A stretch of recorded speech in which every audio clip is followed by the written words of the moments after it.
On est Siman Taf Yudalef 511, Havara, allumé pour réchauffer de l'eau.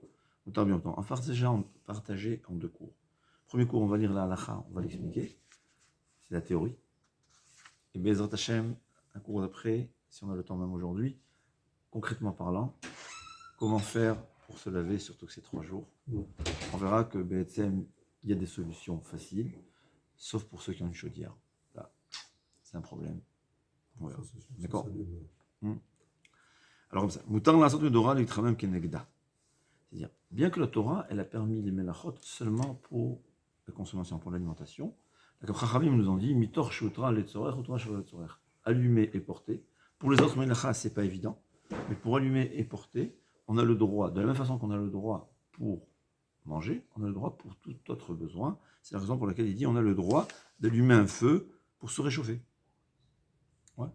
Théoriquement, je ne sais pas si c'est électrique. Ah non, aujourd'hui c'est pas possible.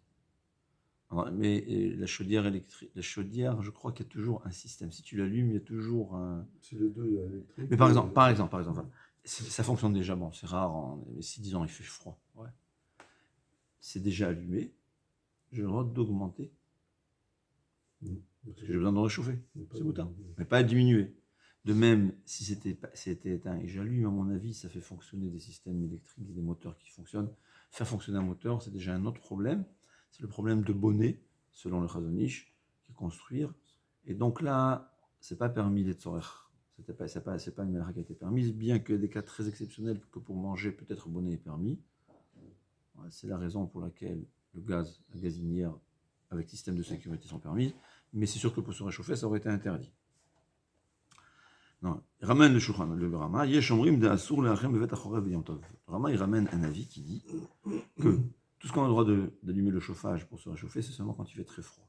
Mais s'il ne fait pas très froid, c'est seulement les Mefunakim, les gens gâtés qui ont besoin de se réchauffer, il y a qui disent que c'est interdit.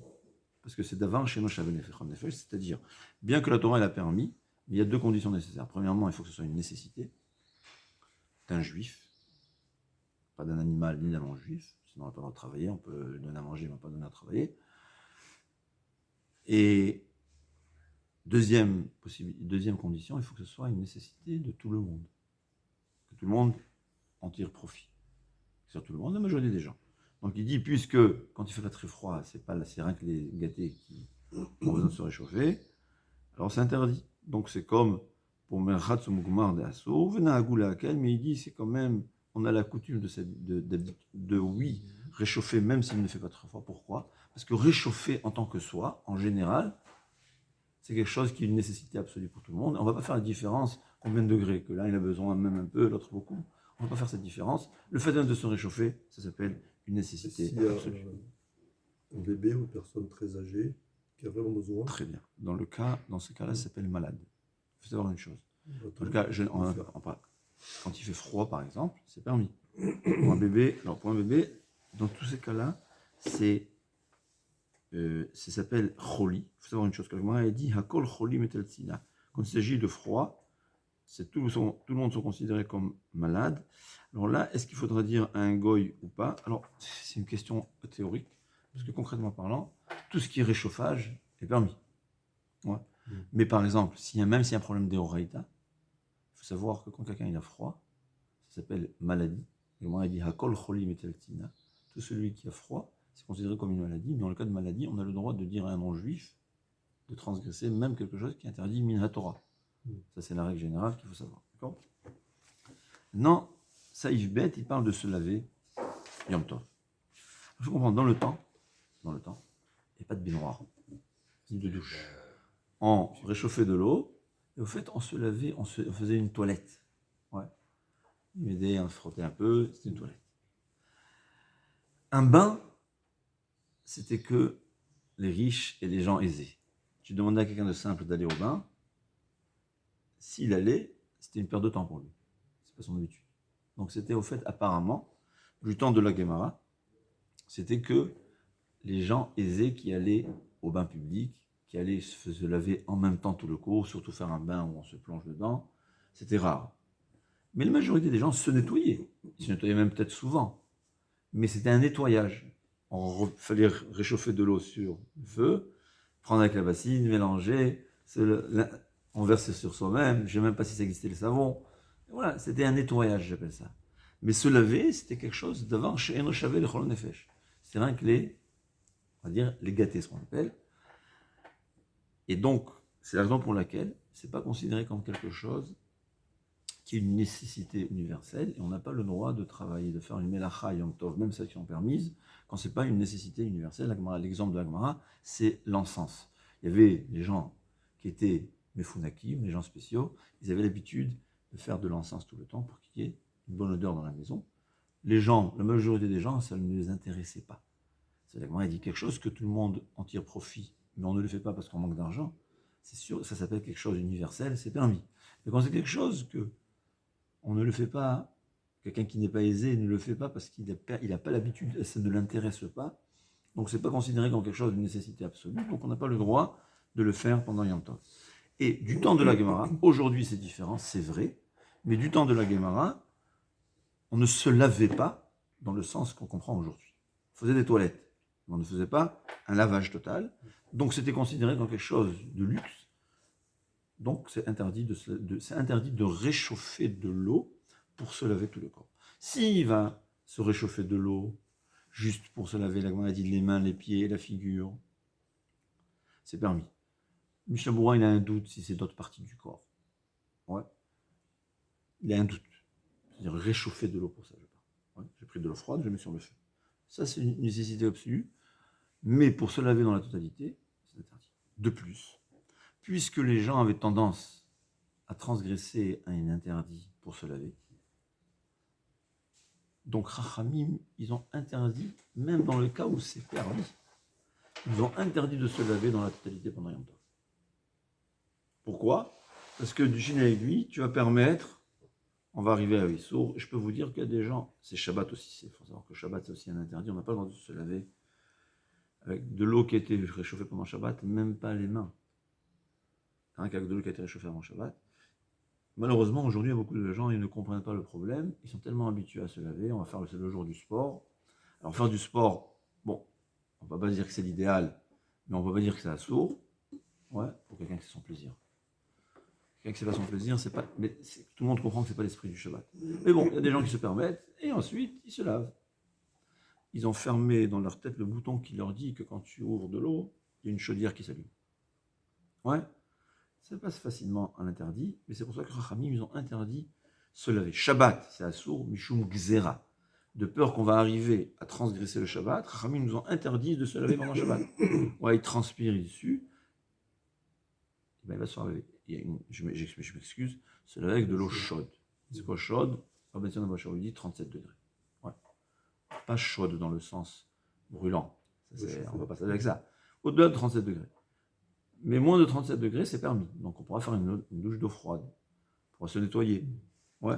Mais avec de l'eau de 37 degrés, il y a qui disent même moins. J'ai dit Rabbi Tzadok Bachar parce que je sais qu'il y a des gens. Ouais, très bien. Il y a qui disent que ça dépend du ressenti. Dès que tu sens que c'est un peu agréable, ça s'ouvre. Rabbi Tzadok Bachar, il dit 37 degrés. Je m'appuie sur le Rabbi Tzadok Bachar, étant donné que je sais que pour les gens c'est difficile. Donc on s'appuie sur Rabbi Tzadok Bachar. Mais tu as raison qu'il y a qui disent le ressenti. Non, mais pourquoi pas. Si c'est 37, c'est 37. Même si on ressent que c'est chaud, pourquoi pas. Ouais, non, il y a qui disent que même si, que dès que c'est agréable, c'est interdit. Je pense que c'est agréable même à moins de 37 degrés. Non ? C'est l'agréable qui est interdit ou c'est la chaleur? Il y a qui disent que chaud, que Chachamim ont interdit, c'est une chaleur qui rend le lavage agréable. Ah, d'accord. Ouais. Le bain agréable. Donc il y a deux choses. Mais Rabbi Tzadok Bachar lui dit 37 degrés. Alors je ne sais pas si 37 degrés. Je ressenti très chaud. Hein. 37 degrés, on ressent très chaud. Ouais. Ah oui, oui. Ouais, je pense. Bon, c'est pour ça. Moi, personnellement, je comprends ceux qui ne sont pas d'accord avec Rabbi Tzadok Bachar. Pourquoi ? Parce que tout cet exéra, c'est une exéra de peur qu'un homme va réchauffer de l'eau. On réchauffe de l'eau, pas pour arriver à 37 degrés, on réchauffe de l'eau pour arriver à 30 degrés, je pense. C'est ça. Donc, je ne sais pas. Mais il faut des fois Emunat Chachamim. Ouais. Surtout que je sais qu'aujourd'hui c'est difficile. Mais on parle évidemment de l'eau qui a été réchauffée. On verra. Très bien. Donc, on récapitule. on n'a pas le droit de réchauffer de l'eau pendant Yom Tov pour se laver la totalité du corps. La raison, elle est, premièrement, parce que c'est assourd, puisque ce n'est pas une nécessité absolue. C'est selon le Rama.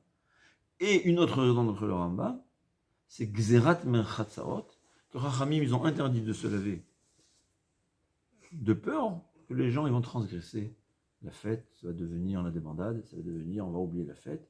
Au fait, à la base, cette Gzera existait pour le jour de Shabbat. Comme on a dit, les jours de Shabbat, quand à l'origine, il s'était permis d'aller dans les bains publics, les balanim, ceux qui étaient les responsables, ils allumaient le feu pendant Shabbat. Donc Rachamim, à Shabbat, ont interdit totalement de se laver. Il n'y a aucune façon de se laver dans la totalité du corps. On peut se nettoyer les mains, les parties sales, si certaines parties, mais pas. On n'a pas le droit de se laver tout le corps, de peur. On parle à chaud. Hein. La chou. Ouais. C'est chez Shabbat. La piscine, c'est une autre chose. La piscine, c'est une autre chose. La piscine, c'est une autre chose. Je vois la piscine. Ouais.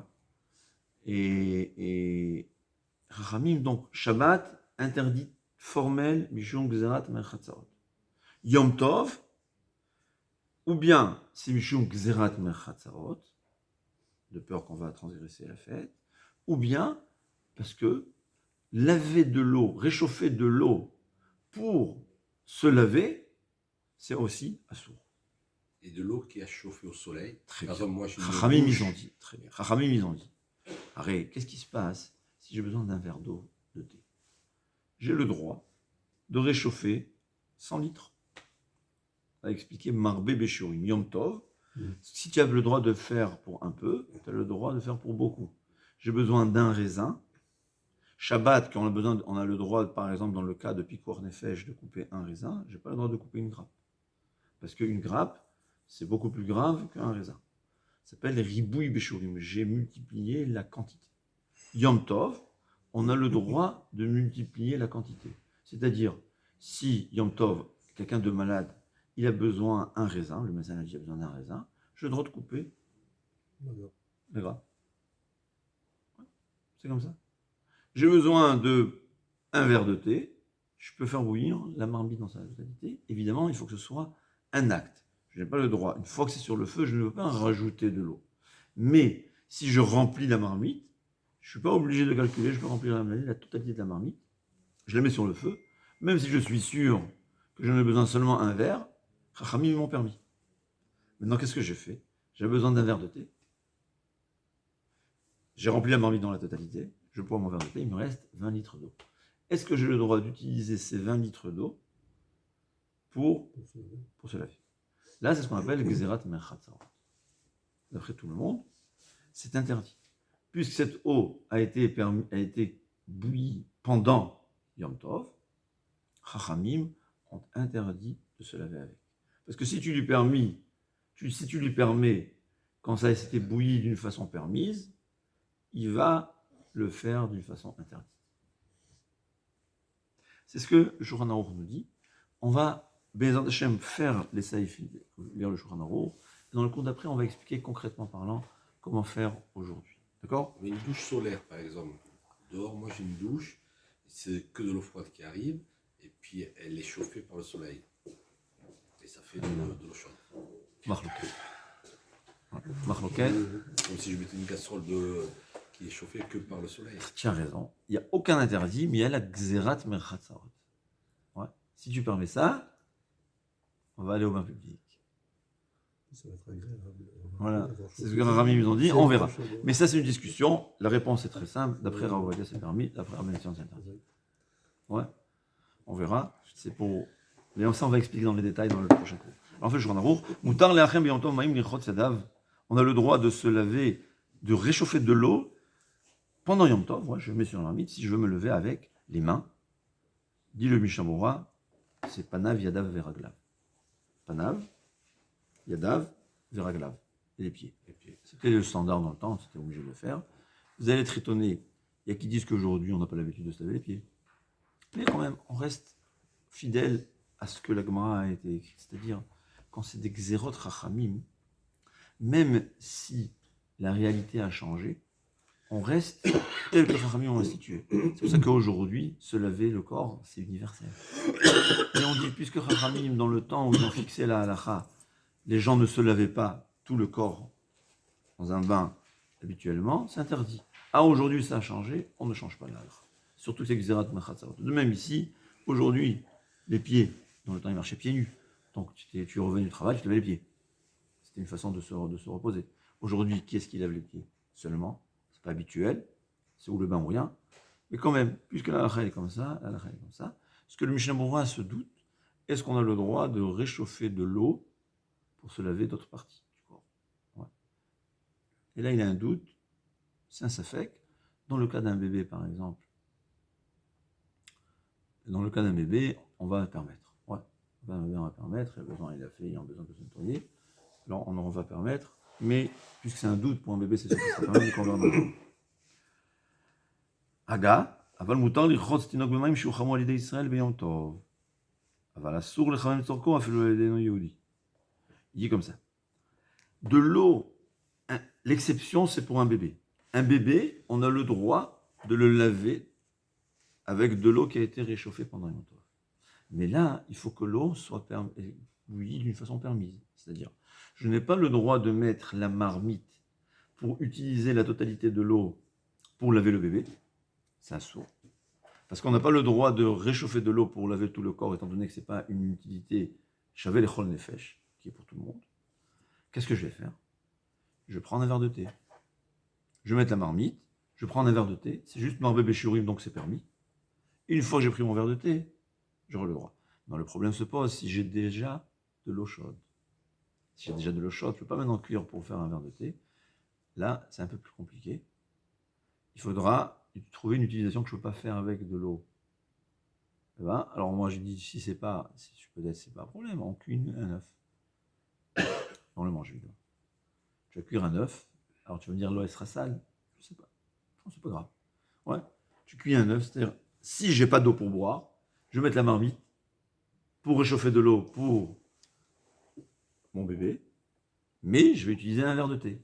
Et si j'ai déjà de l'eau chaude, il faudra trouver une autre utilisation qu'on ne peut pas faire dans le concombre d'eau.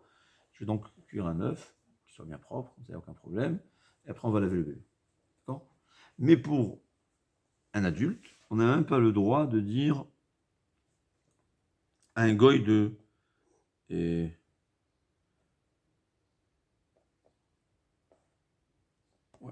On n'a pas le droit de dire à un goy de réchauffer de l'eau pour se laver. Le Jamoura, il dit, bimkom choli ktsat. Même si c'est quelqu'un qui a un peu de maladie, c'est permis. C'est-à-dire, ça peut être quelqu'un qui a des démangeaisons, par exemple, où il a besoin, le médecin a dit qu'il faut se laver.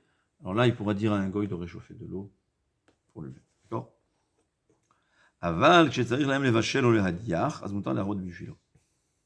Ou bien, c'est ce qu'il a dit, en fait, on a devancé, c'est-à-dire, si j'ai besoin un peu d'eau pour boire, ou bien pour laver la vaisselle, alors là, j'ai le droit de réchauffer de l'eau pour laver la vaisselle, et le reste, je vais doubler la quantité pour ensuite me laver. Ouais. Mais évidemment, on a dit qu'il faut utiliser l'eau. C'est clair? Veut dire Chamet Veria Kamo Shabbat, il dit la même chose, Chamet Veria. Aval, Bemaim Shu Chamou Me'erev Yom Tov, et là c'est ce qui nous concerne. Si l'eau a été réchauffée avant Yom Tov, Mutar lirchotz kol gufo afilu ke'echad. J'ai le droit de prendre un bain, une douche. Donc, si par exemple j'ai mon cumulus, ouais, l'eau a été réchauffée avant Yom Tov, l'eau est chaude, j'ai le droit de l'utiliser. Ouais. On va parler pour l'instant, dans le cours d'après on va expliquer dans les détails, que j'ai éteint. Ouais, il n'y a plus d'électricité. Ou bien comme tu dis dans un cas où l'électricité s'allume, qui va l'allumer seulement dans la nuit. Donc, puisque cette eau a été réchauffée avant Yom Tov, je peux Yom Tov me laver. La seule précaution à prendre, ne pas prendre du savon solide, parce que la majorité des poskim l'interdisent. Il faudra un savon liquide. Les cheveux, il faudra attention, quand on se frotte les cheveux, il y a un risque de détacher les cheveux, il faut faire attention. Ouais, srita, c'est pas évident, en principe, il n'y a pas de problème. Mais pour une femme qui ça les dérange, on peut arriver à trop facilement des interdits.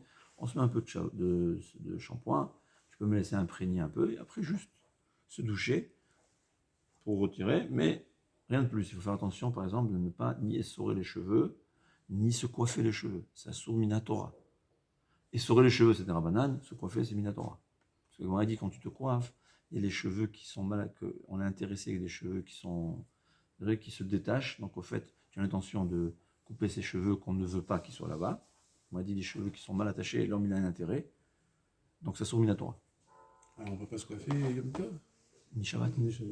Mais non plus. avec, Ouais. C'est Assour Minatora. avec Et alors, comment on fait si on a une tête Si on a une dette, on va chez le coiffeur avant Yom Tov. Ouais. Mais ça ne permet pas de transgresser un interdit Minatora. Comment on fait? Comment on fait?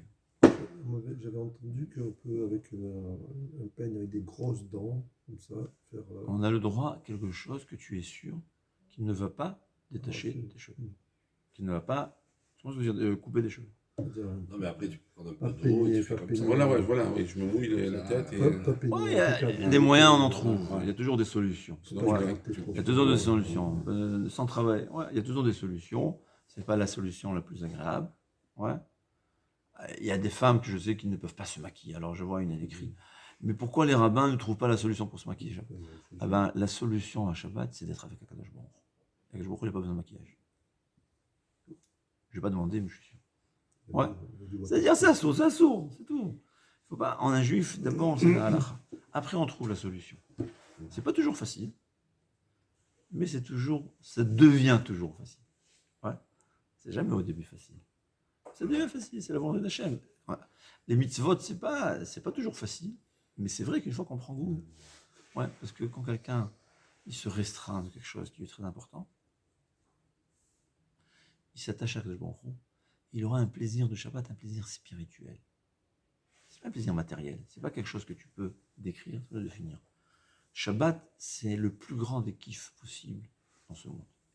Mais pas un plaisir matériel, un plaisir spirituel. Le plaisir spirituel, il vient quand tu te coiffes pas Shabbat. C'est vrai. Quelqu'un qui se coiffe Shabbat, un Shabbat il se sauve.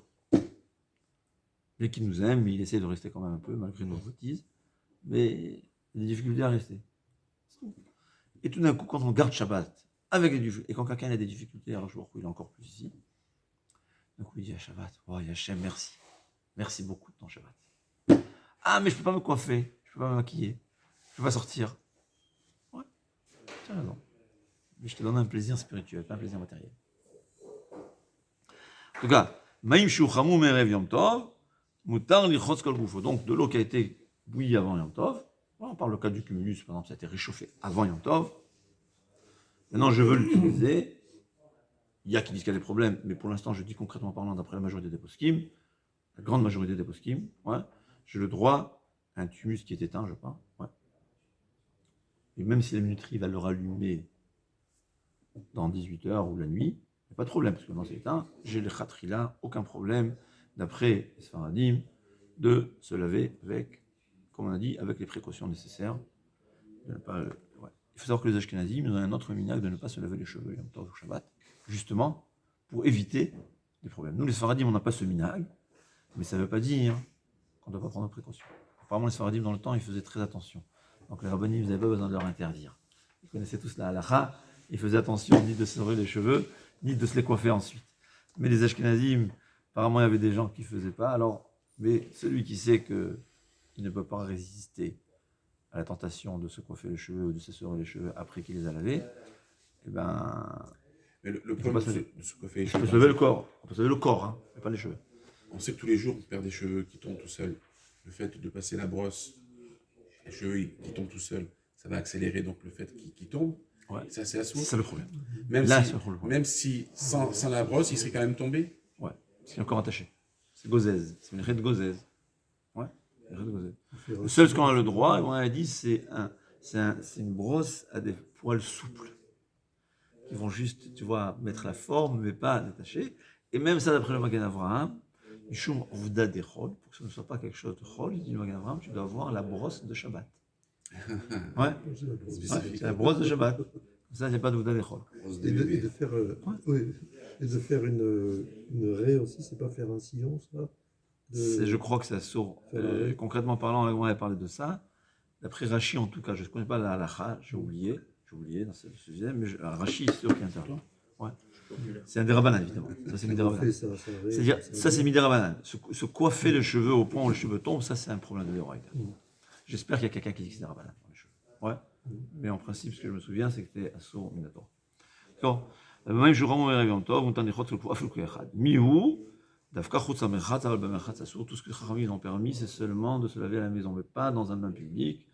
Là, il y a qui veut dire que la baignoire chez nous, à la maison, c'est un bain public, mais la majorité des postes qui me disent que non.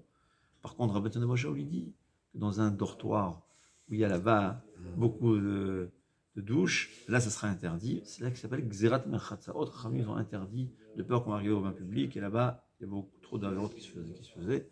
Donc, le seul problème, c'est dans une yeshiva. Il y a le Rosh Yeshiva qui va expliquer qu'est-ce qu'il faudra faire avec de l'eau froide.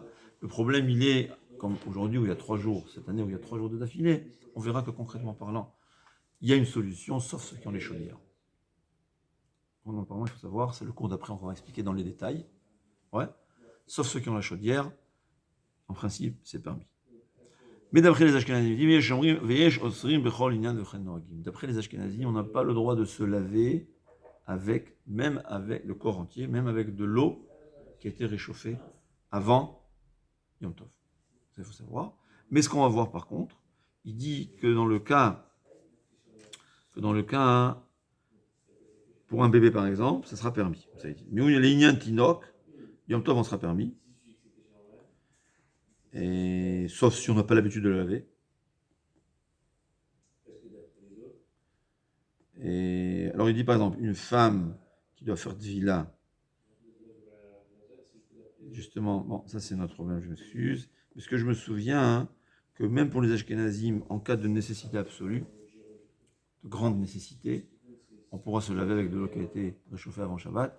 On verra, parce que concrètement aujourd'hui, c'est possible que même pour les Ashkenazim, comme aujourd'hui où c'est 3 jours d'affilée, et vraiment ils transpirent et c'est vraiment désagréable, même pour les Ashkenazim, il y aura une solution des Hashem, mais ça c'est le cours d'après les Hashem.